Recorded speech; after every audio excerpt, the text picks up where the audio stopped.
Aku rangkum secara mudah. Nah, aku pengen secara random, aku bakal tanya kalian secara definisi artificial intelligence. Ada yang mau rahasia dulu nggak? Artificial intelligence apa?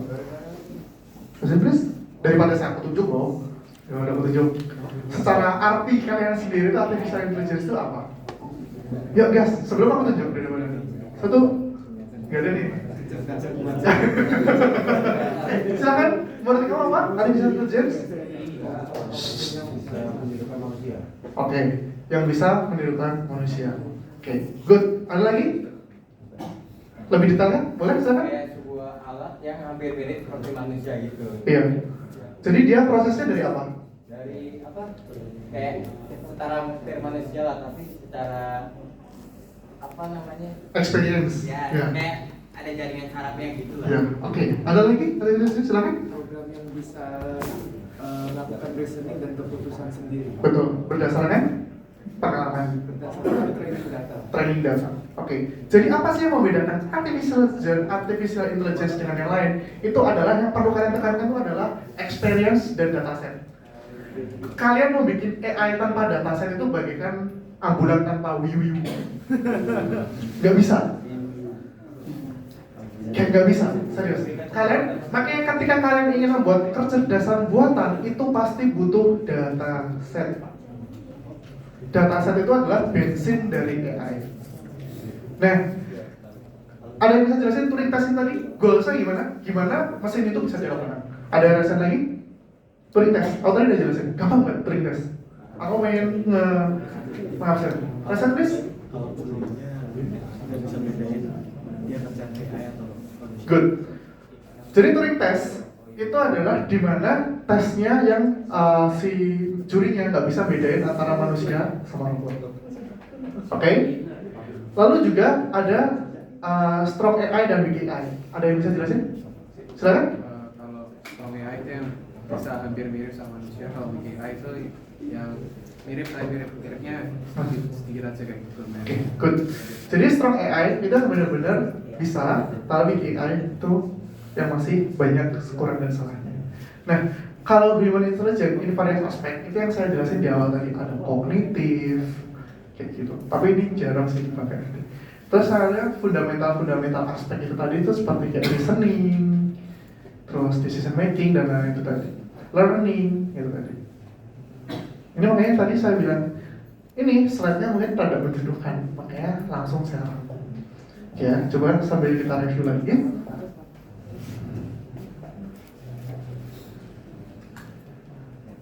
Nah, ini tadi yang saya bilang bahwa human intelligence itu gabungan dari puzzle, filosofi, natural science, psikologi, cognitive science, dan neuroscience. Jadi AI itu gabungan dari natural science, psikologis, kognitif, sama neuroscience. Nah, di kelasku Mobile Capstone Project dan digital apa namanya psikologi, kalian sadar nggak sih sebenarnya di AI itu juga ada sisi psikologi, di IT itu ada sisi psikologi. Kalian tahu logo ini nggak? Profil manusia yang kotak, terus gini, orang profil. Ini biasanya button ini ditaruh di mana? Pojok kanan? Pojok kanan atas. Itu yang nentuin aturan siapa? Aku tanya sekalian, saya ini tahu pojok kanan atas siapa? Desainer tahunya dari mana? Ini namanya empati. Jadi kita seorang UI UX designer itu gambar itu nggak cuma asal naruh. Jadi udah terbiasa. Tahu nggak goalsnya UI UX itu apa? Goalsnya UI UX itu dalam waktu sekian detik orang itu nggak perlu belajar apps, dia langsung paham. Itu AI. Maksudnya bukan itu contohnya. Itu adalah contoh penerapan psikologi di bidang IT. Jadi ada kayak gini. Ini yang nentuin siapa? Nggak ada yang nentuin. Kalian ini nggak? Dulu tren zaman dulu aplikasi itu loginnya kan pasti di depan kan sebelum masuk aplikasi. Sekarang itu loginnya di akhir kan. Kenapa tau kayak gitu? Nyoba dulu. Tuh, biar nyoba dulu. Shopee, Tokopedia itu lihat-lihat barang dulu. Pas udah menarik baru login. Coba kalau login dulu udah nggak ada yang masuk dulu. Kalau di mall kayak window shopping gitu, kayak lihat-lihat lihat doang. Tapi perkara beli nggak usah. Window shopping versi digital. Nah itulah gabungan dari kecerdasan yang diterapkan di kita. Saya memberikan gambar-gambar itu tadi secara gamblang dan mudah. Selanjutnya, nah ini yang tadi saya bilang Greek mythology itu adalah buatan manusia. Jadi dia Yunani tadi, orang-orang Yunani tadi membuat buatan manusia dari alam buat ngecek sih gimana kita tuh kemampuan alam tuh bisa nggak sih memiripkan dengan kemampuan manusia. Nah itu disebut. Lalu selanjutnya, secara psikologikal ada verbal, ada perception, working memory, sama processing speed. Jadi aksi dari kita tuh seperti apa? Gitu. Jadi sebenarnya aplikasi itu juga pengaruh. Di sini ada yang pakai BCA. BCA aplikasinya ada dua kan? Klik BCA salah satunya apa namanya? Tahu kan kenapa dibagi dua? Karena customernya BCA itu nggak cuma kita anak muda. Bapak-bapak yang tua-tua itu butuh fontnya yang gede-gede. Aplikasi BCA yang lama itu kan jadul banget. Percuma, nggak peduli aplikasinya jadul dan lain-lain, yang penting isinya rekeningnya banyak, bapak-bapak.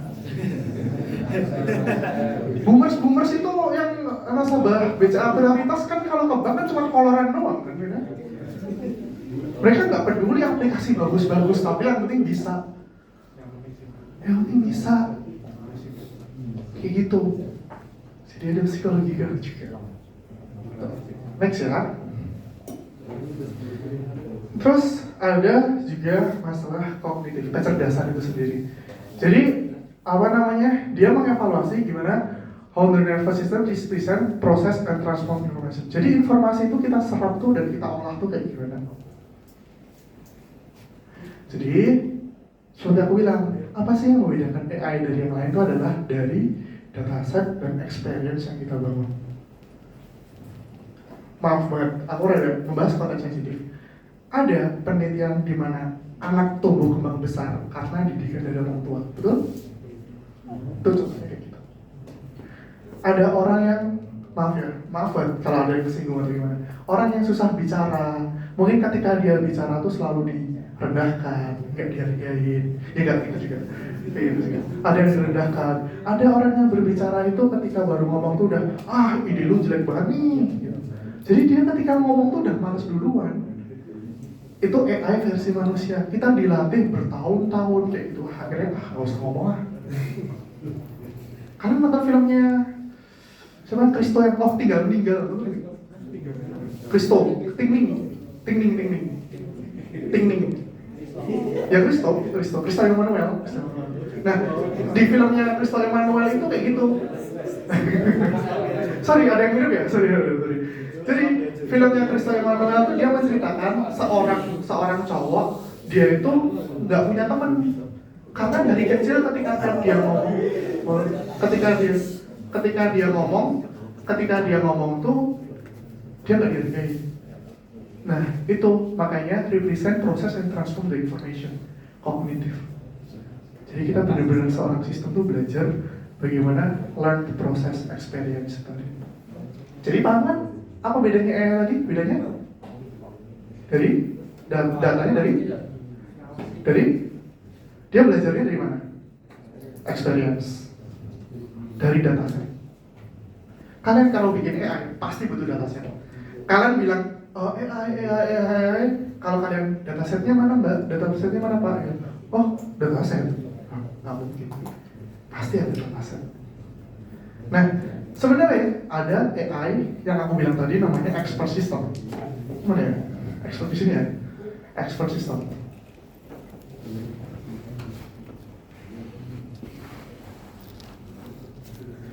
Dia juga AI, tapi berdasarkan database. Dia mau jadi tadi kayak tadi kan ketika aku mendiagnosa COVID, dia kan nanya kan apakah pernah bersentuhan dengan orang yang keluar negeri, suhu badan dan lain-lain, itu kan itu dari siapa? Ketahuan knowledge-nya itu dapetnya dari mana? Dari dokter, dari ahli tenaga medis. Nah, makanya dia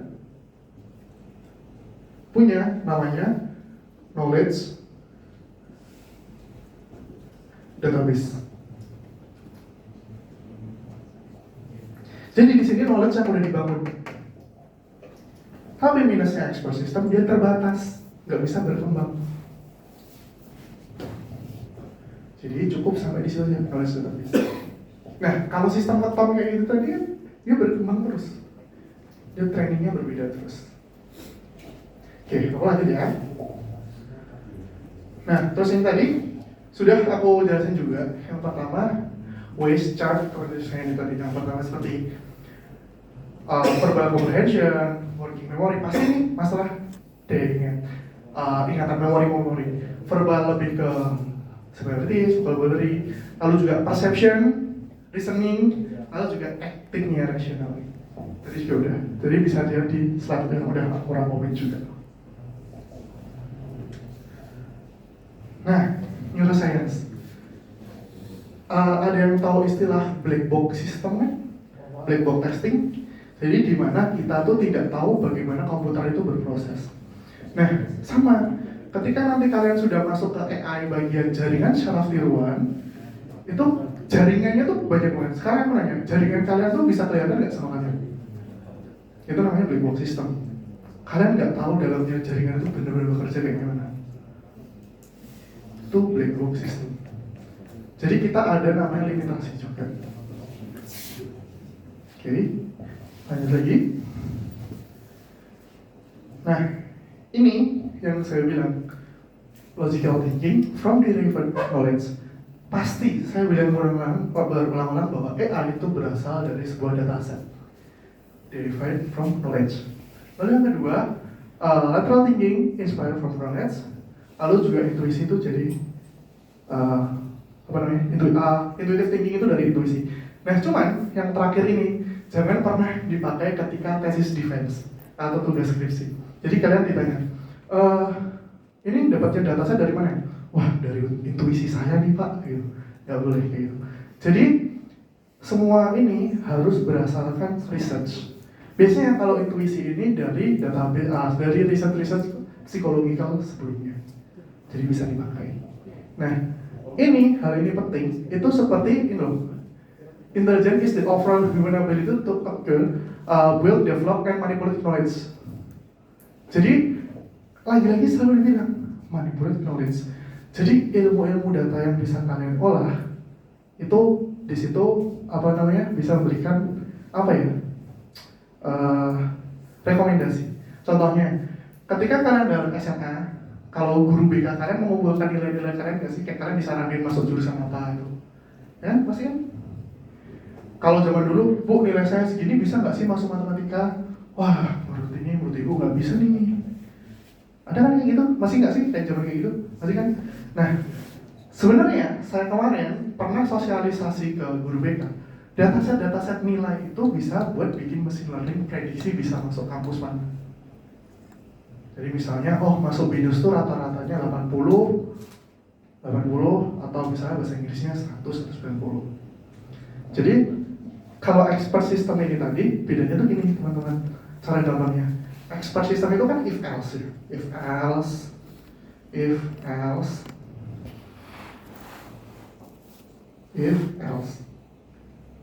Ini masih gampang ya, if else. Nah, kalau datanya kompleksitasnya, fiturnya banyak, kalian if else-nya mau gimana? Pasti namanya pakainya training. Jadi ibaratnya komputer itu diajarin bagaimana data ini dikonsul. Ini namanya fitur. Nah, contohnya fitur itu adalah misalnya manusia. Manusia itu punya apa aja sih? Yang angka tinggi, terus berat, apa lagi ya? Tinggi berat sih. Nah, suhu. Nah, ini kalau datanya satu, terus habis itu dia labelnya, targetnya, misalnya sehat. Nah, kita buat ngedefine sehat ini gimana teman-teman? Misalnya ini tinggi berat suhu, misalnya ada 10 fitur, terus ini buat ngedefine, oh atas nama siapa misalnya Budi sehat, padahal tingginya di bawah, beratnya di bawah, tapi suhunya selalu stabil. Pun sebaliknya, tinggi ada yang namanya di sini tidak sehat. Nah, dia tingginya di atas, beratnya di atas, suhunya di atas, tapi kok dia bisa dicap tidak sehat? Nah, metode-metode yang sangat kompleks ini tadi itu ditrain menjadi sebuah AI. Jadi dia belajar dari data misalnya yang tadi Budi, misalnya Gunawan, terus misalnya Gusti, siapa lagi? Irvin. Nah, ini tuh kalau misalnya gini ya, kalau misalnya sistem if tinggi sama dengan lebih dari 160, berat lebih dari 70, suhu lebih dari 35 dan sehat, ya itu gampang. Nah, tapi masalahnya nggak semua orang bertinggi di atas 150 itu sehat, nggak di atas berat 70 itu sehat, nggak dia selalu di atas 70 suhu itu sehat. Karena makanya dia tuh belajarnya dari sebuah learning from experience dataset.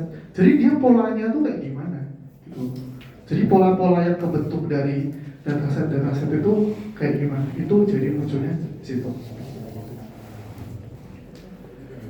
Nah, general definisinya simulate human intelligence, terus menirukan problem solving dan memberikan decision making skill.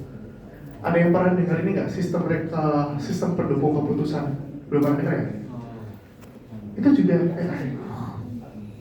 Sistem pendukung keputusan. Jadi kita sebelum mendukung keputusan pasti butuh itu.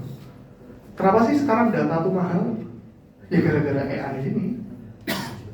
Kalian tahu Bjorka hacker kan? Nah itu kan data kalian dijual ibaratnya. Kenapa sih jadi mahal? Kalau dulu mah murah gitu, data buat apa? Tapi sekarang kan mahal. Kalian kan juga ngaruh kan? Bagaimana kalian sourcing di Shopee kok tiba-tiba buka Facebook, rekomendasinya juga nyambung. Ya, bisa jadi Shopee itu data kalian yang terintegrasi di Shopee dikoleksan sama Meta Ads. Itu juga bisa. Nah, ini tadi yang aku bilang, fundamental of artificial intelligence itu yang pertama bisa dicatat ya. Berpikir seperti manusia, berpikir secara rasional. Yang pertama, cognitive model. Jadi sebuah sistem, dia bisa menyelesaikan sebuah problem seperti manusia. Thinking like human being. Oke? Tapi juga dia thinking like rationally. Gak usah khawatir, ibaratnya dia tuh harus deal dengan complexity. Contohnya apa? Mesin catur tadi. Dia kan pasti membutuhkan thinking like rationally. Acting like human being, Turing test approach. Tadi udah kan Turing test tadi apa? Ya kan? Lalu acting as rationally juga. Nah nanti kita yang sesi 2 bakal membahas akhir the expected value of their performance. Next. Nah tadi aku bilang lagi fundamental of AI itu ada searching, reasoning, planning, sama learning. Dia searching itu mencari possible option or path. Jadi dia mencari solusi-solusinya seperti apa. Yang pertama solusi. Yang kedua reasoning. Dia perlu proses bagaimana problem itu bisa dipecahkan. Algoritma apa yang dipakai, kayak gitu. Masih reasoning. Searching, reasoning, sama planning. Nah ini ketika planning, ketika pakai AI itu ada namanya tuning system.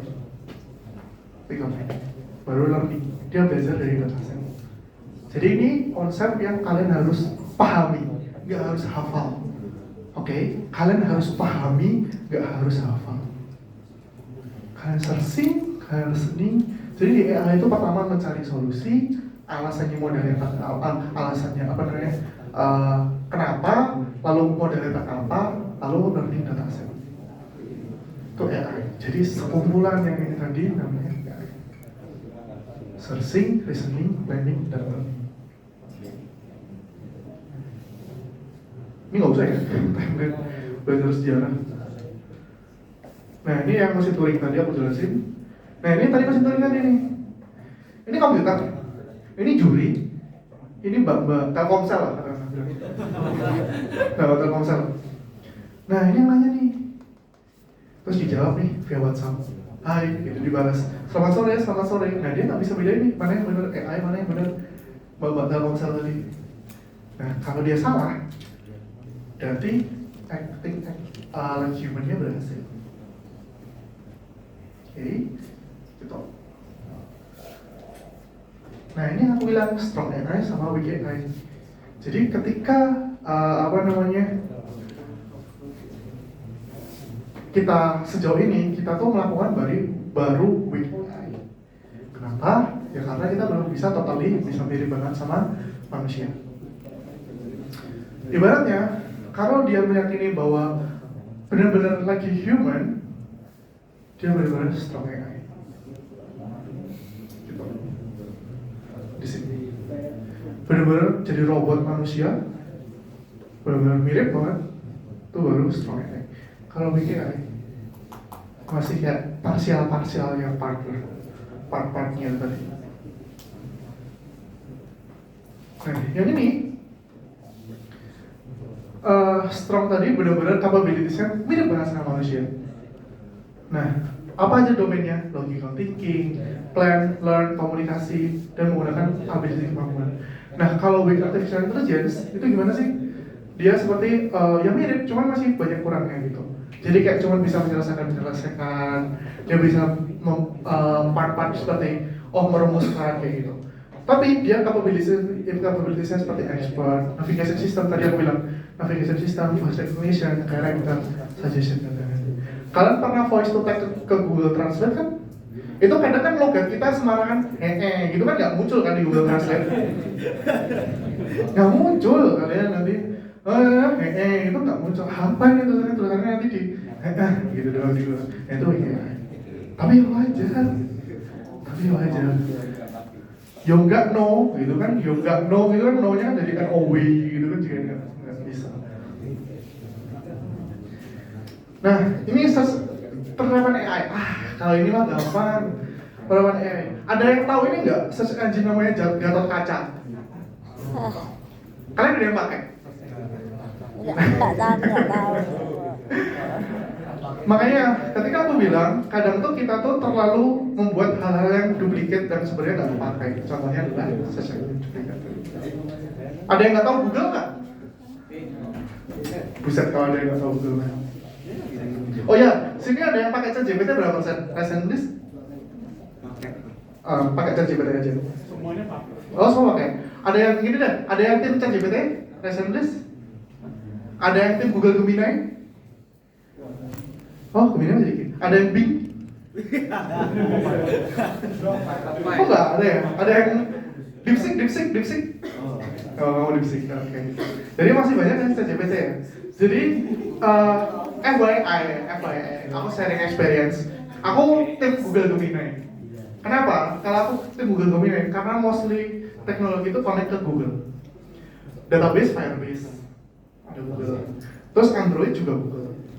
Jadi ketika dia ngoding, bisa langsung copy paste. Kadang dia lebih mirip, meskipun di ChatGPT bisa, tapi kadang tuh karmanya kayak gitu. Jadi ChatGPT dan lain-lain itu namanya Large Language Model. Itu generative AI. Ada yang bisa jelasin nggak generative AI itu apa? Ada yang tahu generative AI itu apa? Kalian pasti mendengarkan generative AI itu apa? Ada yang bisa dengerin? Generative AI? Jadi kalau AI sendiri tadi apa? Learn dari experience atau dataset kan? Buat menentukan decision. Nah, kalau generative AI, dia learn dari dataset buat membuat sesuatu. Contohnya Google VO3. Itu generative AI. Terus ada juga dia generative AI. Kalian bisa search, lupa namanya. Interior, desain interior itu sekarang juga udah mulai generative AI. Jadi bedanya AI sama generative AI, kalau AI itu belajar lalu merumuskan dan membuatkan sebuah hasil, tapi kalau generative AI itu bisa membuat lagi lebih lanjut. Kalian ini nggak ngikutin tren ini juga kan? Yang apa namanya? Upload gambar kalian terus nanti dianimasikan wibu kayak gitu juga. Ada yang wibu di sini nggak?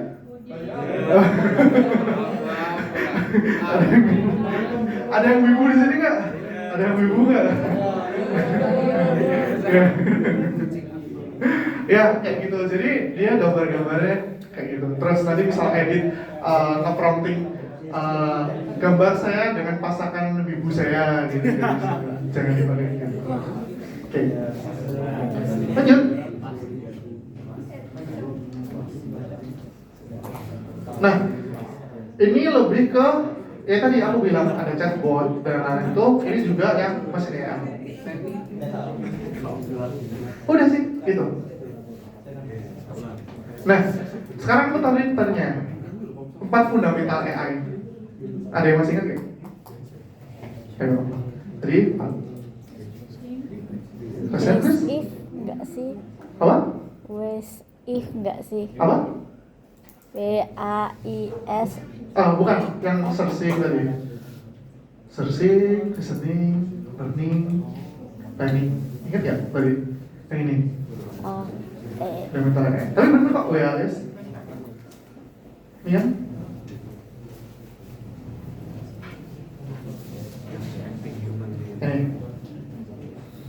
Tapi yang aku maksud yang di sini type of AI.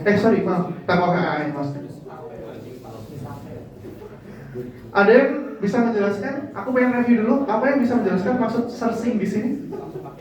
Secara bahasa gampang kalian bukan di sini. Kalian bisa jelasin?